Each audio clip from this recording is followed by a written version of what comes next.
जय देवी कमशा क्लासेस में आप लोगों का स्वागत है। आप हमारे चैनल को लाइक करें, शेयर करें, सब्सक्राइब करें और अपने को दोस्तों को सलाह दें कि वो हमारे चैनल को लाइक करें। Okay, thank you. जय देवी कमशा क्लासेस में आप लोगों का स्वागत है। तो आप सभी के समक्ष हम हिंदी साहित्य का क्लास स्टार्ट करने जा रहे हैं। तो इसमें हम देखेंगे हिंदी साहित्य का काल विभाजन। ठीक है, तो इससे पहले मैंने आपको वीडियो के माध्यम से पूर्व मध्यकाल पढ़ा दिया है। ठीक है, पूर्व मध्यकाल पढ़ा दिया है। पूर्व मध्यकाल मतलब भक्ति काल हमने कंप्लीट कर दिया है, उसको आप देख लेंगे और ये वीडियो जो है आपके लिए बहुत ही कारगर साबित होंगे। ठीक है, हर पेपर में यहीं से क्वेश्चन आएंगे, बस ये पढ़ लीजिए, किसी बुक की ज़रूरत नहीं है आप लोगों को है। ओके, तो चलते शुरू करते हैं हम हिंदी साहित्य का काल विभाजन। ठीक है, तो हम शुरू करते हैं हिंदी काल का विभाजन। तो इसमें पहला है आदिकाल, वीरगाथा काल से बोलते हैं। पूर्व मध्यकाल इसको भक्ति काल, उत्तर मध्यकाल को रीतिकाल बोलते हैं और आधुनिक काल को गद्य काल। ठीक है, जो इस समय चल रहा है उसे आधुनिक काल बोलते हैं। ठीक है, ये गद्य काल इसे कहलाता है। ठीक है, तो देख लेते हैं। तो इसके बारे में देखते हैं। हिंदी साहित्य को 4 कालखंडों में विभाजित किया गया है, हमने ऊपर देख लिया है। तो नीचे भी देख लेते हैं। ये आदिकाल, तो हमारा पहला कौन सा है? आदिकाल। तो ये 1050 से 1375वीं ईस्वी तक ये चला है। ठीक है, ये शताब्दी तक ये चला है। फिर पूर्व मध्यकाल है, 1375 से 1700वीं शताब्दी तक चला है ये। ठीक है, फिर नेक्स्ट हमारा उत्तर मध्यकाल। तो उत्तर मध्यकाल 1700 से 1900वीं शताब्दी तक चला है। ठीक है, फिर हमारा है आधुनिक काल। तो आधुनिक काल 1900 से और अब तक जो चल रहा है ये क्या है हमारा? ये हमारा आधुनिक काल हो जाएगा। ठीक है, तो हम अब पढ़ेंगे किसके बारे में? तो आज हमारा पहला रहेगा, तो पहला हम पढ़ लेते हैं आदिकाल। ठीक है, तो आदिकाल के बारे में पढ़ेंगे। आदिकाल को ही दूसरा नाम है वीरगाथा काल। ये इसकी जो समय सीमा है ये 1050 से 1375। ठीक है, तो इसे सिद्ध सामंत काल, वीरगाथा काल को सिद्ध सामंत काल, चारण काल और प्रारंभिक काल और आरंभिक काल, बीज वपन काल आदि नामों से भी जाना जाता है। ठीक है, तो देख लेते हैं किसने कहा है। तो आचार्य रामचंद्र शुक्ल ने वीरगाथा काल की समय सीमा जो है वो 1000 ईस्वी से 1350 ईस्वी मानी है। कितनी मानी है? 1350 ईस्वी मानी है। तो आदिकाल की प्रवृत्तियाँ, ठीक है, आदिकाल की प्रवृत्तियाँ क्या क्या थीं तो वो देख लेते हैं।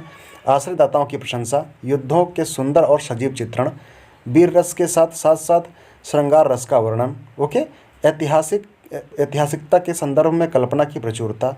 ओके, क्या थी? ऐतिहासिकता की संदर्भ में कल्पना की प्रचुरता, अप्रामाणिक रचनाएं, सामूहिक राष्ट्रीयता का भाव, डिंगल पिंगल भाषा का प्रयोग।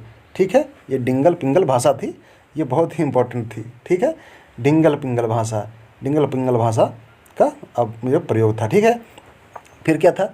आदिकाल का नामकरण करने वाले लेखक। तो देख लेते हैं कि आदिकाल का नामकरण किन किन लेखकों ने अपने अपने मत में क्या क्या दिया है। तो आचार्य रामचंद्र शुक्ल और आचार्य हजारी प्रसाद द्विवेदी ने आदिकाल कहा है। ओके, किसको कहा है? तो आदिकाल को क्या कहा है? आचार्य हजारी प्रसाद द्विवेदी जी ने आदिकाल कहा है। ठीक है, और आचार्य रामचंद्र शुक्ल ने क्या कहा है? वीरगाथा काल कहा है। फिर क्या है? विश्वनाथ प्रसाद मिश्र ने क्या कहा है? तो आदिकाल को ही ये नाम दिए गए हैं, तो इन्होंने वीर काल कहा है। क्या कहा है? वीर काल कहा है। राहुल सांकृत्यायन ने सिद्ध सामंत काल कहा है। गणपति चंद्र शुक्ल ने क्या कहा है? गणपति चंद्र शुक्ल ने आरंभिक काल कहा है।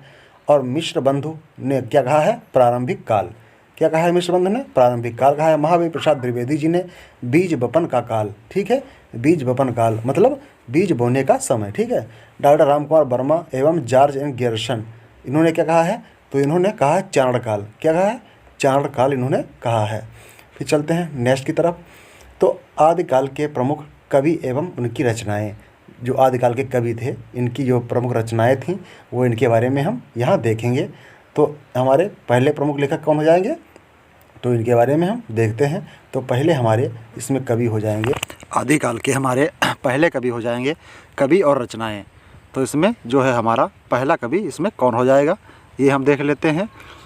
ये रचनाएं जो हैं ये बहुत ही इम्पोर्टेंट रचनाएं हैं जो हमेशा पेपरों में पूछी ही जाती हैं। ठीक है, तो चलते हैं देख लेते हैं। पहले हमारे हैं दलपति विजय। इन्होंने लिखा है कौन सा? तो इन्होंने लिखा है खुमार रासो। नेक्स्ट है चंद्रबरदाई की रचना कौन सी है? तो चंद्रबरदाई की रचना है कौन सी है? पृथ्वीराज रासो। ठीक है, कौन सी है? पृथ्वीराज रासो है, जो ब्रजभाषा में संकलित है। किसमें है? जो ब्रजभाषा में संकलित है। हिंदी के प्रथम जो चंद्रबरदाई है, इसे हिंदी के प्रथम ग्रंथ या हिंदी का प्रथम महाकाव्य के रूप में जाना जाता है। ओके, क्या जाना जाता है? कि जो है चंद्रबरदाई ये है, ये हिंदी का प्रथम महाकाव्य कहलाता है। ओके, नेक्स्ट हमारा है, तो नेक्स्ट में हमारे हो जाएंगे कवि कौन से हो जाएंगे? नरपति नाल्हा। नरपति नाल्हा जो हैं ये हमारे नेक्स्ट कवि हो जाएंगे। इनकी रचना है विशलदेव रासो। ठीक है, नेक्स्ट हमारे हो जाएंगे जगनिक। जगनिक की रचना है परमाल रासो। रासो आलाखंड। ठीक है, इसे आलाखंड भी कहते हैं। नेक्स्ट हमारे हो जाएंगे, तो नेक्स्ट 5 नंबर पे हमारे हो जाएंगे शंकराधर। तो शंकराधर कौन से हैं? इनकी रचना है हमीर रासो। और नल्ल सिंह भाट, कौन से हैं? नल्ल सिंह भाट। तो इनकी रचना हो जाएगी विजयपाल रासो। कौन सी हो जाएगी? विजयपाल रासो हो जाएगी। नेक्स्ट हो जाएंगे हमारे विद्यापति। तो विद्यापति की रचना कौन सी हो जाएगी? कीर्तिलता, कीर्ति पताका, पदावली और लिखनावली। ठीक है, ये किसकी रचना हो जाएंगी? ये हो जाएंगी विद्यापति जी की। ठीक है, नेक्स्ट हमारे हो जाएंगे सरहप्पा। सरहप्पा की रचना कौन सी है? तो दोहा कोश है। कौन सी है? सरहप्पा की रचना है दोहा कोश। फिर है हमारे नेक्स्ट में स्वयंभू। तो स्वयंभू की रचना कौन सी हो जाएगी? स्वयंभू की रचना हो जाएगी पौमचर्यो, अरिष्टनेमी चर्यो या अरिष्टनेमी चरित। ठीक है, कौन सी हो जाएंगी? तो हमने देख लिया है स्वयंभू की रचनाएं पौमचर्यो, अरिष्टनेमी चर्यो या अरिष्टनेमी चरित। ठीक है, इसको अरिष्टनेमी चरित बोलते हैं। नेक्स्ट हमारा है ये था हमारा अरिष्टनेमी। ठीक है, तो अरिष्टनेमी स्वयंभू की रचना है। ठीक है, नेक्स्ट हमारा है केदारनाथ भट्ट या केदार भट्ट या भट्टे केदार, इनको भी कहा जाता था ये। ठीक है, तो इनकी रचना थी जयचंद प्रकाश। ठीक है, जयचंद प्रकाश इनकी रचना थी। फिर है अब्दुल रहमान। अब्दुल रहमान की रचना थी संदेश रासक। कौन सी थी? संदेश रासक थी इनकी रचना अब्दुल रहमान की। विजय सेन सूरी, इनकी कौन सी रचना थी? तो रेवतगिरी रास। ठीक है, रेवंतगिरी रास इनकी रचना थी। फिर हैं जिन धर्म सूरी।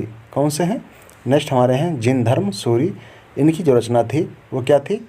स्थूलभद्र रास। ठीक है, इनकी रचना थी। फिर नेक्स्ट है अब्दुल रहमान। इनकी रचना थी संदेश रासक। कौन सी रचना थी? संदेश रासक इनकी रचना थी। ठीक है, अब्दुल रहमान की। ठीक है, ये अब्दुल रहमान थे। फिर नेक्स्ट हमारा है पूर्व मध्यकाल। पूर्व मध्यकाल इसे बोलते हैं भक्ति काल। ठीक है, क्या बोलते हैं? इसे भक्ति काल भी बोलते हैं। इसकी जो समय सीमा थी वह 1375 से 1700वीं शताब्दी थी। ठीक है, 1700वीं शताब्दी थी। तो भक्ति काल के बारे में देख लेते हैं। ठीक है, तो भक्ति काल के बारे में देखते हैं। भक्ति शब्द की उत्पत्ति, जो भक्ति शब्द की उत्पत्ति है वह भज धातु से हुई है। किस धातु से हुई है? भज धातु से हुई है। ठीक है, ये जो भक्ति काल है हमारा, ये बहुत ही महत्वपूर्ण काल है। ठीक है, इसमें ही अनेक मतलब रसों का, ठीक, मुनियों का बहुत ही वर्णन किया गया है। ठीक है, तो हाँ देख लेते हैं फिर से हैं। तो भक्ति शब्द की उत्पत्ति, ठीक है, भक्ति शब्द की व्युत्पत्ति किस धातु से हुई है? तो भज धातु से हुई है। भक्ति शब्द का सर्वप्रथम उल्लेख श्वेतांबर उपनिषद में मिलता है। किस उपनिषद में मिलता है? तो भक्ति शब्द की उत्पत्ति भज धातु से हुई है, ये हमने देख लिया है। ठीक है, और भक्ति शब्द सर्वप्रथम किस में उल्लेख किया गया है? तो ये श्वेतांबर उपनिषद में मिलता है। ठीक है, श्वेतांबर, ये पहले थे उपनिषद कितने थे? तो श्वेतांबर, दिगंबर, ये दो थे ना, तो उसमें श्वेतांबर में ये मिलता है। ठीक है, भक्ति काल के बारे में। फिर क्या है? भक्ति सूत्र के आदि प्रणेता नारद मुनि माने जाते हैं। भक्ति जो सूत्र के हैं प्रणेता हैं वो आदि मुनि नारद जी माने जाते हैं। हिंदी साहित्य में भक्ति आंदोलन का प्रारंभ काल दक्षिण भारत के अलवार भक्तों की परंपरा से हुआ है। ठीक है, अलवार भक्ति, जो भक्ति आंदोलन पहले हुए थे, अलवार और नयनार दो हुए थे ना, तो उसमें अलवार भक्तों की परंपरा से हुआ है। ठीक है, इन अलवार भक्तों की संख्या 12 मानी जाती है। ठीक है, इन अलवार भक्तों की संख्या कितनी मानी जाती है? तो 12 मानी जाती है। ठीक है, 12 अलवार भक्तों में प्रथम भक्त नम्मनवार या सठकोप माने जाते हैं। कौन है? नम्मलवार या सठकोप माने जाते हैं। प्रथम भक्त ये हैं। ठीक है, कौन है? प्रथम भक्त हैं। तो प्रथम भक्त का नाम हमने देख लिया है। ठीक है, जबकि महिला भक्तों में जबकि महिला भक्तों में जो थी वो अंडाल, क्या थी? अंडाल थी। अंडाल का नाम प्रमुख है। जिन्हें दक्षिण भारत की मीरा कहा जाता है। क्या कहा जाता है? मीरा कहा जाता है। किसको? अंडाल को। ठीक है, ये अंडाल जो है इन्हें दक्षिण भारत की मीरा भी कहा जाता है। ओके, फिर क्या है? 12 अलवार भक्त संतों के नाम। तो कौन कौन से नाम थे, ये हम नाम इनके देख लेते हैं कि 12 भक्त जो थे अलवार वाले, उनके नाम क्या क्या थे। तो इसमें पहले हैं षटकोप, भूत योगी, महादेव भ्रांत योगी, भक्तिसार, सरायोगी, मधुर कवि, कुलशेखर, विष्णुचरित, गोदा भक्तिन ये तमिल नाम या अंडाल, इनका इन्हीं को अंडाल बोलते थे। ठीक है, गोदा भक्तिन को ही। ठीक है, ये हमने जो अभी ऊपर देखा है दक्षिण भारत की मीरा, इनको है तमिल का अंडाल बोलते हैं। ठीक है, फिर कहा है भक्तिन रेणु या मुनि वाहन। फिर कहा है परकाल इन्हीं। ठीक है, परकाल ये तो ये इम्पोर्टेंट कितने हो गए? ये 12 हमारे इम्पोर्टेंट हो गए। फिर भक्ति के आद्य माने जाते हैं शंकराचार्य। ठीक है, गिरिशन महोदय ने भक्ति काल को हिंदी साहित्य का स्वर्ण काल कहा है। किसने कहा है? तो देख लेते हैं एडिशनल में। ये हम एडिशनल में हमने देखा है कि गिरिशन महोदय ने भक्ति काल को हिंदी साहित्य का स्वर्ण काल कहा है। तो किसने कहा है? स्वर्ण काल। ठीक है, स्वर्ण काल किसने कहा है? तो गियर्सन ने कहा है। ठीक है, किसने कहा है? गियर्सन जी ने कहा है हिंदी साहित्य का स्वर्ण काल। आचार्य रामचंद्र शुक्ल ने पूर्व मध्यकाल को भक्ति काल कहा है। किसने कहा है? आचार्य रामचंद्र शुक्ल ने पूर्व मध्यकाल को भक्ति काल के नाम से कहा, मतलब संबोधित किया है या जाना है या कहा है। ठीक है, फिर है आचार्य रामचंद्र शुक्ल ने भक्ति काल को स्वर्ण युग कहा है। तो ये आचार्य रामचंद्र शुक्ल ने 2 उपमाएँ दी हैं। ठीक है, ये पूर्व मध्यकाल को भक्ति काल कहा है। ठीक है, वो हमने देख लिया है। ठीक है, फिर देखते हैं भक्ति काल। तो भक्ति काल जो है ये हम पढ़ चुके हैं, हम पीछे हमने पढ़ लिया है। ठीक है, तो इसके बारे में हमें नहीं देखना है। ओके, तो थैंक्स फॉर वॉचिंग। ओके।